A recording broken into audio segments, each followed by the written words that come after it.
तुरंत ही आ जाती है।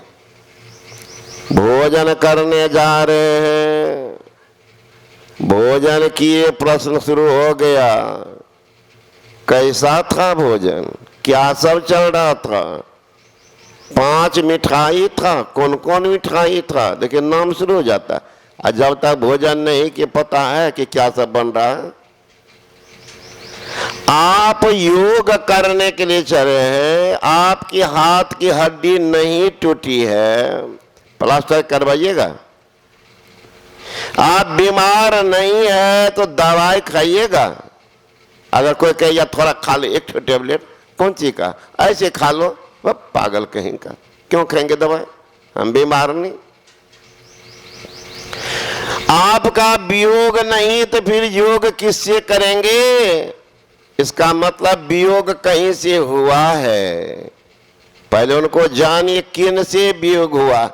जब ये रोग सतावे तो रोग का पता लगाइए पहले। ऐसा नहीं हड़बड़ा के गए, डॉक्टर ने कह दिया का किलो दवाई खाइए, रोग से खतरनाक दवाई ये हो जाता, नहीं सुनते हैं, रिएक्शन कर गया दवाई, रिएक्शन,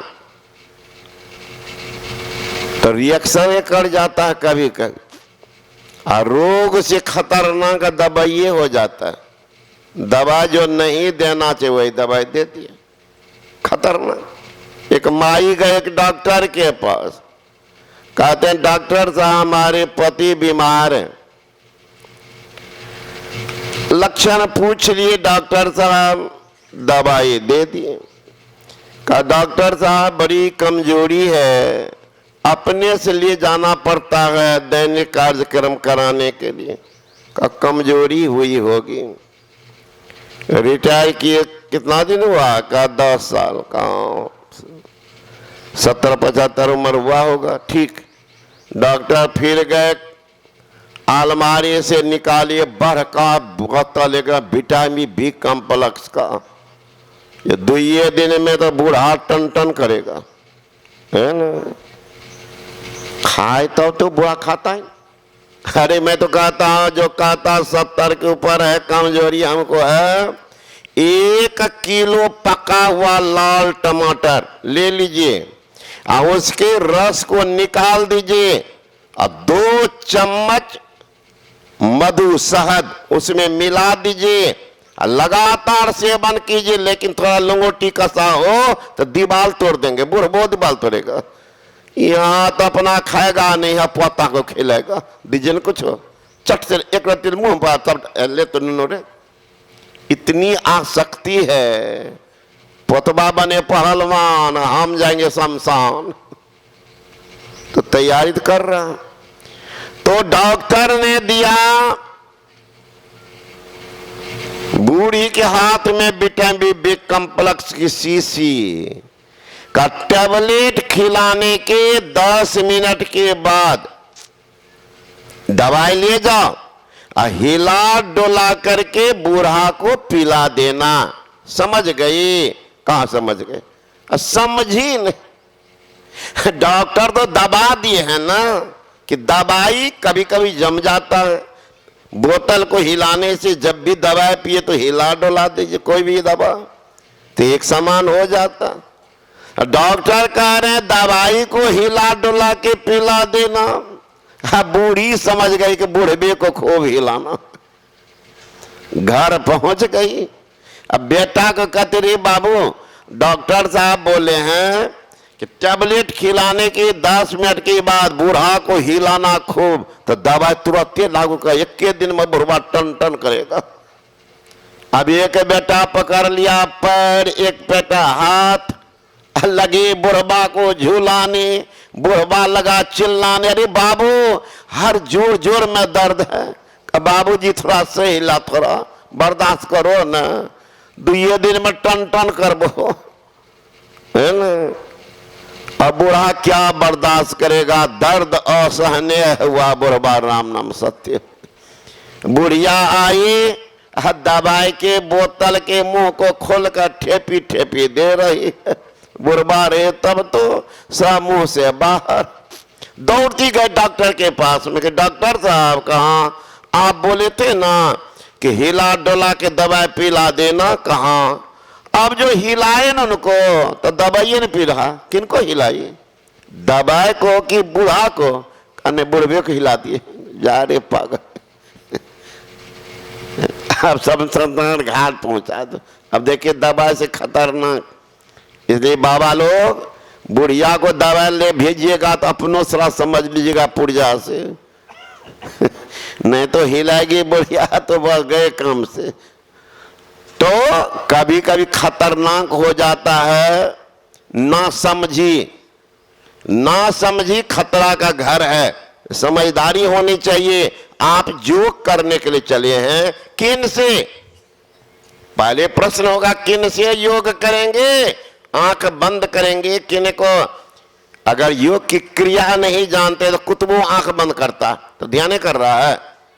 देखिए कुतुबा आंख बंद करके बैठा है, गाय बैल भी बैठा हो, गधा वो आंख बंद करता, वो गधा क्या करता, ध्यान आके कोर्ट कचहरी की बात सोच रहा है। तो आंख बंद करने में भी भेद है। आंख बंद करने के बाद क्या देखना है, किनको देखना है, कैसे देखना है, यही तो समझ आता जाता है दीक्षा में। किनको देखना, कैसे देखना, यही सिखाया जाता है। तो योग करेंगे किन से, जिनसे वियोग हुआ। वियोग किन से हुआ, पूछिए तुलसीदास जी महाराज बता देंगे। तुलसीदास जी महाराज बता देंगे वियोग किन से हुआ। तुलसीदास जी कह रहे हैं, ईश्वर अंश जीव अविनाशी, चेतन अमल सहज सुख रसे, सो माया बस भयो गोसाई, अबंधा की मरकट की नहीं। ईश्वर का अंश जीव है, ईश्वर अंश जीव अविनाशी, परमात्मा अविनाशी, तो उनका बेटा होगा विनाशी, वो भी अविनाशी, लेकिन संग कर लिया है विनाशी का। शरीर है विनाशी, शरीर में रहने वाला शरीर है अविनाशी, दोनों की दोस्ती होगी महाराज। भोजन करते हैं, चावल में देखिए लोग कंकर पत्थर भी आजकल मिला देते हैं, देखने में तो नहीं पता चला, अब मुंह में डालते तब जो ही भीतर गया तो अपना कर्म नहीं छोड़ता, दांते तोड़ता। दोनों को मिले नहीं है। चावल तो आप खाए और पत्थरबा देख लीजिए। तो अविनाशी का संग हो गया है विनाशी का। शरीर संसार विनाशील है, संसार के जितने वैभव वस्तु सब विनाशील है। बड़े बड़े पहाड़ को देखिएगा, वो भी सड़ता है, गलता है। पहले लोग अनाज तोलने के लिए देखते पत्थर रखते थे, तो एक निर्जीव है पत्थर, वो घिसता था तो कम हो जाता था, और जीवित पत्थर का बटखारा बनाते तो बढ़ जाता था। तब चला गया लोहा का, है ना, तब लोहा का बना। तो सब में कमी बेसी हो रहा है, क्योंकि संसार ही ऐसा है विनाशील। यहाँ के गुरु महाराज कहते कोई न अस्थिर, सभी बटोही, कोई अस्थिर नहीं है, बटोही। खोजो पंथी पंथ, तेरे घट भी तेरे, तू और तेरो पीब भी घट ही अंतरे। ये पंथी, पंथी कौन है, चलने वाला, राही, मुसाफिर, पंथ रास्ता। खोजो पंथी पंथ, तेरे घट भीतरे, रास्ता खोजो। तुम्हारे भीतर में कौन है, तू मतलब परमात्मा, तू जीवात्मा और तेरो पीब परमात्मा, दोनों साथे हो। तू और तेरो पीब भी कठी अंतरे। लेकिन बड़ी अचरज की बात, साथे में पिया लेकिन नहीं मुलाकात। बड़ी अचरज की बात, दोनों साथे में मुलाकात क्यों नहीं हो रही है? कबीर साहब से पूछा गया, बाबा जब हम और परमात्मा दोनों साथी हैं तो मुलाकात क्यों नहीं? अब मछली कहाँ रहती है? सूखी जमीन पर कि दूध में? पानी में। अब पानी में वह प्यासी मरती क्यों है? जल में मीन प्यासी, मुझे सुन सुन आबत हंसी। आत्म ज्ञान बिना नर भटके, क्या मथुरा क्या काशी, मैं सुन सुन आबत हंसी। आत्मज्ञान नहीं, देख रहे हैं दौड़ रहा है कहां कहां कहां।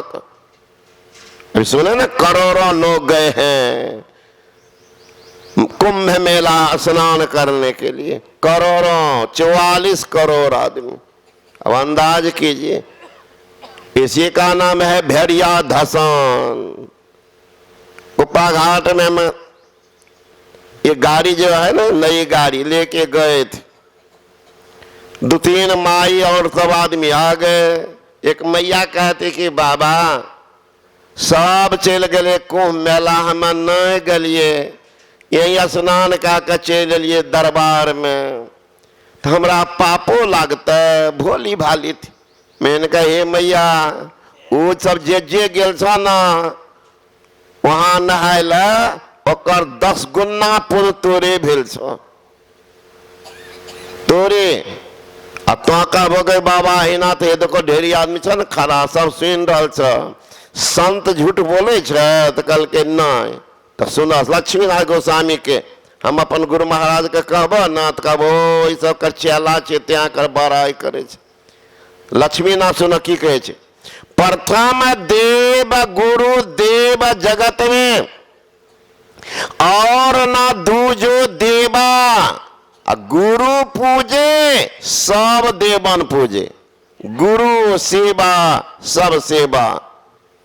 गुरु बिना जप तप दान व्यर्थ व्रत तीर्थ फल नहीं दाता। सुनो मैया, हम कहे सुनने लगा, गुरु बिना जप तप दान व्यर्थ व्रत तीर्थ फल नहीं देता।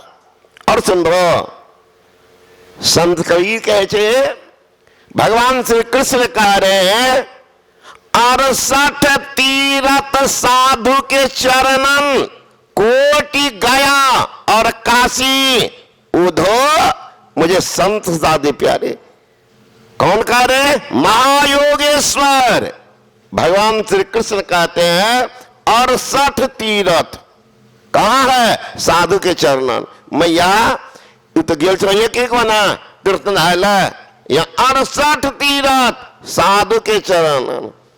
और कोटि, कोटि माने करोड़।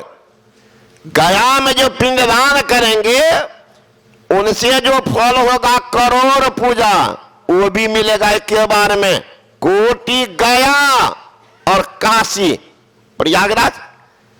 मैया जो गए हैं तो एक के बार गए हैं, उसको करोड़ बार नहाना पड़ेगा तो भी तुम्हारा जो पुण्य हुआ है इसके बराबर नहीं कर पाया।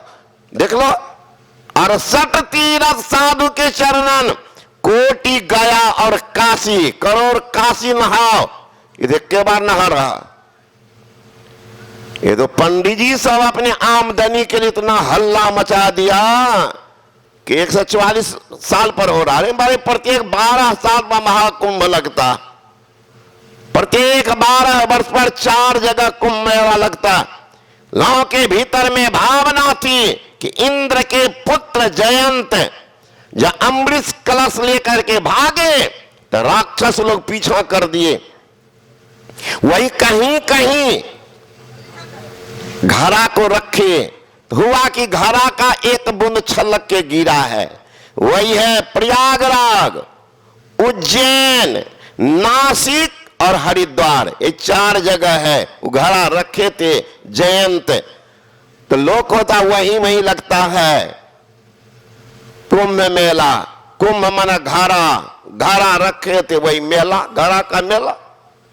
अर्ध कुंभ भी लगता है प्रत्येक वर्ष, और पूर्ण कुंभ भी जब एक चौकड़ी घूमता है तब 12 साल पर।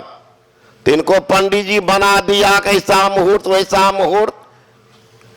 अब एक मेला अति देने माला बेचने वाला से पूछा कितना कमाए हो, कहा 2 करोड़।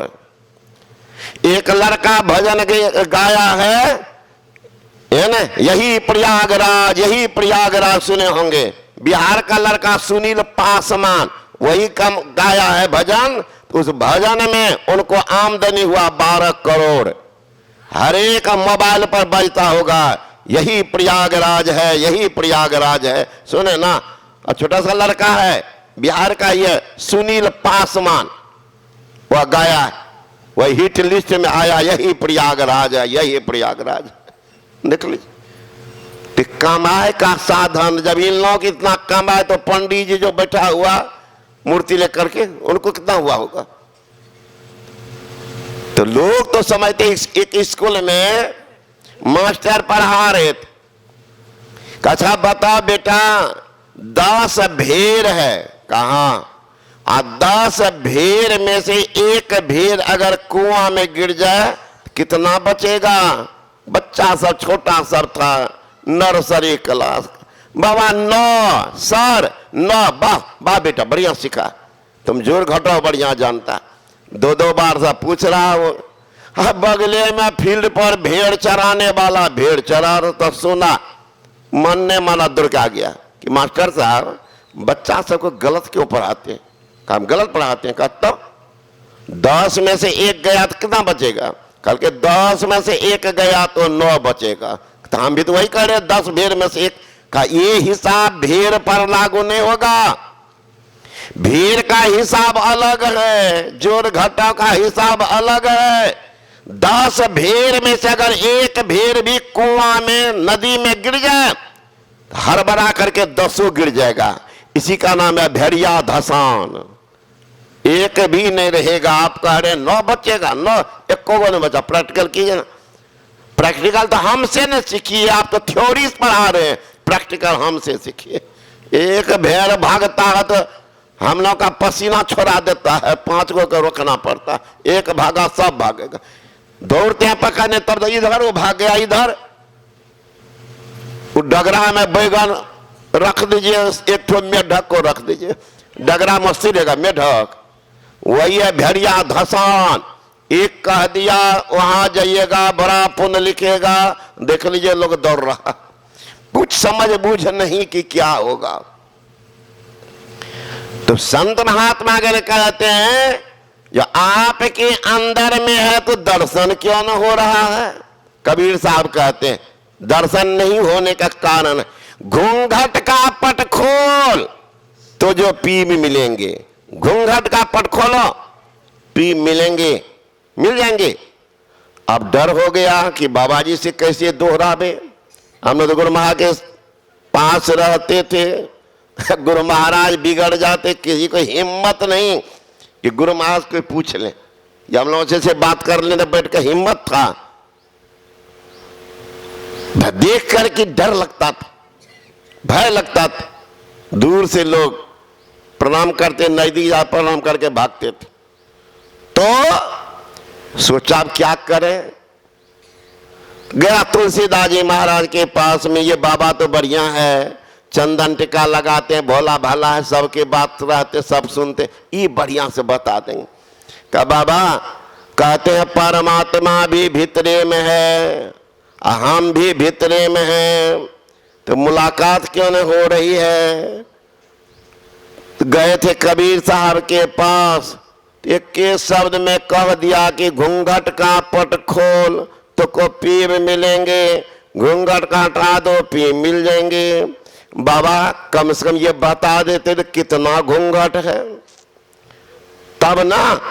तुलसीदास जी महाराज कहते हैं अरे भोला भाला हृदय अवनिका बहुवेद लागे, अरे माया बसमती मंद अभागी। ए अभागा, तुम्हारे बहुत तरह का पर्दा पड़ा हुआ और लोगों को भय हो गया, कम से कम डरे तो, है ना? लेकिन तो कितना पर्दा डाल दिया है। जो दीक्षा नहीं लिया है उनको देखिए, बुढ़ा हो गया 80 वर्ष का बूढ़ा, हिम्मत नहीं तो दीक्षा लेंगे, क्या कहेगा नहीं कहेगा, पार लगेगा कि नहीं लगेगा। यदि 4 बच्चा है ना, 3 एकदम शेर है, एक बच्चा को डर होता था कि दीक्षा लेंगे कौन कौन सी बाबा जी बता देंगे, है ना? तो मैंने कहा बेटा कोई बात नहीं है, सुनो, डरे भगाने के लिए होता है। जब ये डर लगे ना, ये मंत्र का जप करना, डर का नाना भागेगा, डरेगा, शेर डरता है ना? तो 80 वर्ष के बूढ़ा बूढ़ी को भी डर लगता है कि पार लगेगा कि नहीं लगेगा, क्या करे। ऐसे आदमी के डरपोक कायर के लिए भगवान श्री कृष्ण ने लिखा है, ऐसे आदमी की दुर्गति दुर्दशा निश्चित है। कौन कौन आदमी जिनका विनाश निश्चित है? तो भगवान श्री कृष्ण कह रहे, अज्ञश्च अश्रद्धानश्च संशयात्मा विनश्यति, नायालोकोस्ति न परो न सुखम संशयात्मनः। ये 3 प्रकार का आदमी है। अज्ञश्च, अज्ञानी है, पेट भर लेता है, गधा जैसे रोड पर घोलटता है, घर में, खेत में, खलिहान में, कोई मत इसके अलावा इस सत्संग क्या है, ध्यान क्या है, बाबा जी क्या है, सदग्रंथ क्या है, कुछ भी पते नहीं है। कहते ऐसी आदमी का विनाश निश्चित है। अज्ञश्च अश्रद्धानश्च, जिनको श्रद्धा ही नहीं है, न धर्म ग्रंथ में, न मंदिर में, न भगवान में, न साधु बाबा में, न साधु बाबा के पास जाने में रुचि ही नहीं है कि जाएंगे महात्मा के पास, जिनके पास जाने से ज्ञान उपजता है, जाके संग कुमति उपजत है, परत भजन में भंग, उन्हीं के कहते तजुमन हरि विमुखन के संग। उनको